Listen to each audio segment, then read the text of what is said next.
dan juga wajib untuk mempelajari semua keharuman. Kenapa? Sebab kalau kita tidak tahu, nanti kita nggak paham kalau itu maksiat, itu haram, kemudian kita akan terjatuh di dalamnya. Seperti zina, liwat, minum yang memabukkan, mendolimi manusia, kemudian mencuri, khianat, dusta, namimah, ghibah, dan selain itu ya, yang wajib harus dipelajari. Begitu pula yang haram juga harus dipelajari supaya tidak terjatuh. Yang wajib untuk dikerjakan, yang haram untuk ditinggalkan, hadirin. Sebab kalau orang nggak tahu yang haram, dia nggak paham, taunya biasa. Tapi misalnya kalau lakoni iki wis umum dilakoni sih, menungsa kabeh tanggane nyong kabeh kaya kowe. Ya, namanya perbuatan, hadirin, itu bukan keharuman itu bukan lihat perbuatan orang, lihatnya hukumnya. Kalau haram ya haram. Ya, contoh buka aurat bagi perempuan yang ada di jalan-jalan, kemudian kita pakai dalil wis biasa nangkene kayak wis biasa, terus dong wis biasa oleh. Korupsi juga wis biasa, hadirin. Ya. Korupsi sudah biasa enggak? Terus boleh enggak korupsi? Enggak boleh. Jadi bukan karena biasa, tapi karena hukumnya. Jadi harus dipelajari. Adapun ilmu tentang hukum zakat, bagi orang yang tidak punya harta, enggak punya harta yang wajib dizakati, fala yajib, maka enggak wajib belajar.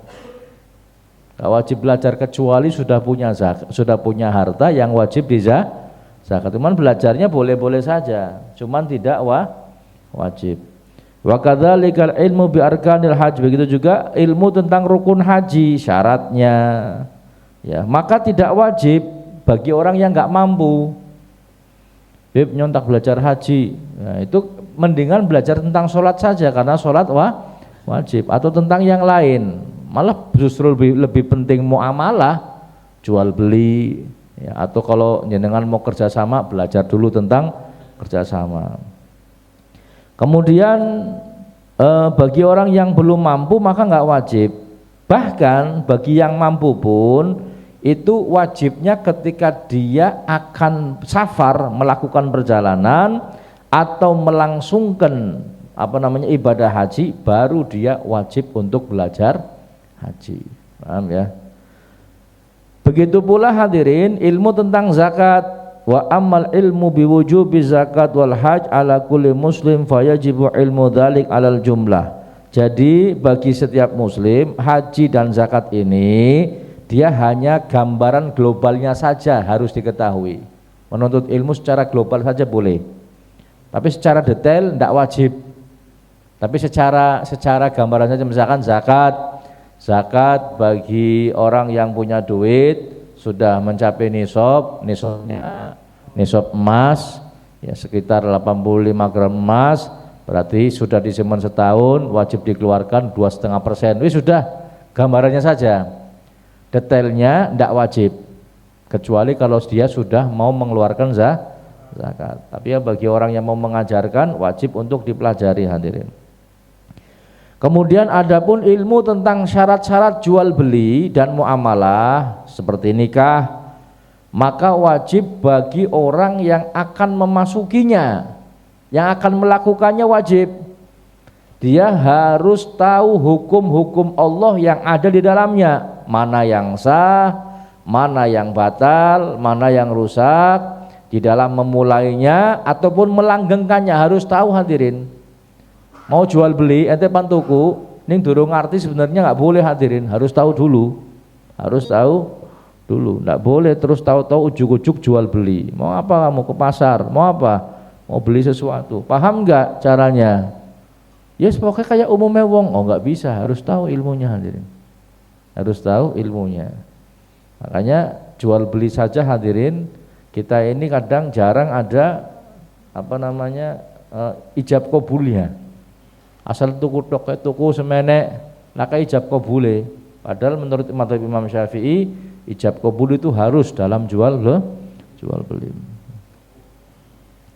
Kemudian hadirin, la buddalahu min dzalik, ya harus tahu, tidak boleh tidak tentang ini semua. Kalau tidak, kalau sampai enggak tahu tentang ilmu yang akan dilakukan, wa illa waqa'a fima yuskhitullahu alaih sya'a am aba, maka sadar ataupun tidak dia akan terjatuh ke dalam hal-hal yang dimurkai oleh Allah. Fa innal jahila, sebab yang namanya orang bodoh, muta'arridun, dia itu menyodorkan bijahlihi dengan kebodohannya, lisakhatillah, ya, menuju murka Allah, walil wuku'i fil halak, dan menyodorkan dirinya untuk terjerumus ke dalam kebinasaan, ala kulli hal, di setiap keadaan. Orang yang bodoh itu menyodorkan dirinya kepada apa? Murka Allah dan kehancuran. Na'udzubillahi min. Wa kaifa la yakunu kadzalik, bagaimana tidak terjadi hal yang seperti ini? Wa rubbama ya'taqidu, bisa jadi orang yang bodoh meyakini di dalam sebagian yang wajib annaha minal muharramat, ya, sesuatu yang wajib diyakini haram.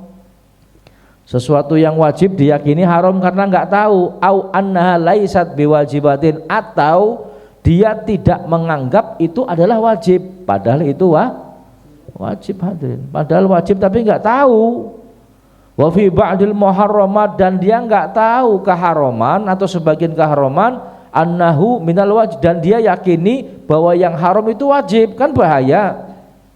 Au minat ta'at, atau dianggap sebagai ketaatan, padahal itu haram. Au annaha laisat bimuharramah, atau dia tidak menganggap itu adalah haram, padahal itu haram. Masih ingat cerita yang orang miara keledai betina hadirin? Digunakan untuk apa? Untuk memuaskan nafsu biologisnya, dan dia nggak tahu kalau itu haram. Taunya haram sama perempuan, sama manusia. Kalau sama hewan berarti orang apa-apa. Ngertinya kayak kowe. Akhirnya dia terjerumus ke dalam keharaman. Wa fi dzalika, maka dari itu ghayatul khatar, dia melakukan bahaya yang maksimal, wa nihayatud darar, dan dia mencapai bahaya yang paling puncak, ala ahlil jahli, atas orang-orang yang bodoh. Naudzubillahi min. Wa rubbama waqa'u bisababi jahlihim fi umuri tushbihul kufra, dan bisa saja hadirin orang yang bodoh itu dia terjerumus dengan sebab kebodohannya itu ke dalam urusan-urusan yang menyerupai kekufuran, au hiyal kufru bi ainih, atau bahkan itu kekafiran dan dia enggak sadar karena bodoh. Kama ya'rifu dzalika man ta'ammala ahwalahum wa'tabara af'alahum wa aqwalahum, sebagaimana orang-orang yang memperhatikan keadaan mereka, melihat hal itu semua dan mengambil pelajaran dari perbuatan dan ucapan mereka.